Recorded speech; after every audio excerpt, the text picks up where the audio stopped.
কোটা সংস্কার আন্দোলনের আড়ালে রাজশাহী বিশ্ববিদ্যালয়ের ৯টি আবাসিক হলে দুর্বৃত্তদের হামলায় ক্ষতি হয়েছে অন্তত ৪ কোটি টাকা। সার্বিক ক্ষতি নিরূপণে ৮ সপ্তাহ সময় দেওয়া হয়েছে কমিটিকে, আর সংস্কার কাজ শুরু করতে সময় লাগবে ১ মাস।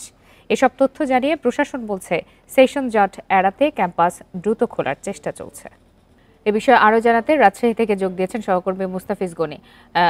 গনি, আমরা কিছুক্ষণ আগে আপনার প্রতিবেদন দেখছিলাম, একটু বিস্তারিত জানতে চাই যে হামলার ক্ষতি কাটিয়ে ওঠার চেষ্টা চলছে, সেটি তো আমরা দেখতে পেলাম, কিন্তু দায়ীদের চিহ্নিত করার প্রক্রিয়া কতটা এগিয়েছে এবং আপনি নিজে এই ক্ষতিগ্রস্ত এলাকাগুলো পরিদর্শন করেছেন, সেক্ষেত্রে আপনার কি মনে হয়েছে এই ক্ষতি কাটিয়ে উঠতে কত সময় লাগতে পারে?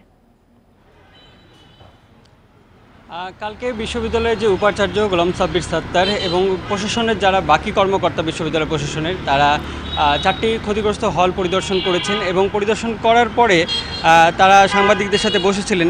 তারা বলছেন কি যে তদন্ত কমিটি গঠন করা হয়েছে, তাদেরকে মূলত 3টি দায়িত্ব দেওয়া হয়েছে। একটি হচ্ছে কী পরিমাণ ক্ষয়ক্ষতি হয়েছে সে বিষয়টি নিরূপণ করা, দ্বিতীয়ত হচ্ছে কারা এই হামলার সাথে জড়িত ছিল তাদেরকে চিহ্নিত করা, এবং পরবর্তীতে নির্দেশনা দেওয়া কিছু পরামর্শ, যে পরামর্শগুলোর আলোকে নিরাপত্তা আরও জোরদার করা যায় সেই বিষয়গুলো তদন্ত কমিটিকে দায়িত্ব দেওয়া হয়েছে।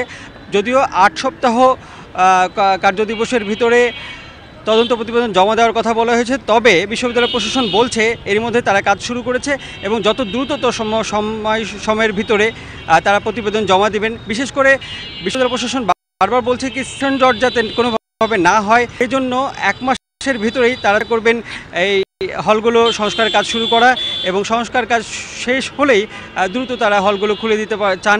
শিক্ষার্থীরা যাতে আবারও ফিরে আসতে পারেন সেই চেষ্টাটা চালাচ্ছেন। তদন্ত কমিটির সাথে আমার কথা হয়েছে, তারা বলছেন কি বিভিন্ন হলগুলোতে হল প্রাধ্যক্ষ যারা আছেন তারা হচ্ছে এক ধরনের তথ্য তাদেরকে জমা দিয়েছেন এবং তারাও পরিদর্শন করেছেন। সব মিলিয়ে খুব বেশি সময় লাগবে না, বিশ্ববিদ্যালয় প্রশাসন সেই দাবিটি করছেন। যদিও সার্বিকভাবে আসলে কখন শিক্ষা প্রতিষ্ঠানগুলো চালু হবে সেই বিষয়টির উপর নির্ভর করছে শিক্ষা প্রতিষ্ঠানে নিয়মিত ক্লাস পরীক্ষা কার্যক্রম কবে থেকে হবে। সিসিটিভি দেখে বিভিন্ন যারা হামলাকারী ছিলেন তাদেরকে চিহ্নিত করার চেষ্টা করা হচ্ছেন, এবং বিশ্ববিদ্যালয় প্রশাসন বলছেন কি তারা বিশ্বাস করেন সাধারণ শিক্ষার্থীরা এই হামলায় জড়িত ছিলেন না, বহিরাগত বা তৃতীয় পক্ষ তাদের আলাদা উদ্দেশ্য ছিল, তারা এই হামলার সাথে জড়িত, এবং সেই বিষয়ে পুলিশ প্রশাসনের পক্ষ থেকে মামলা করা হয়েছে এবং মামলার তদন্ত কাজ চলছে। রাজশাহী থেকে জানাচ্ছিলেন সহকর্মী মুস্তাফিজ গনি।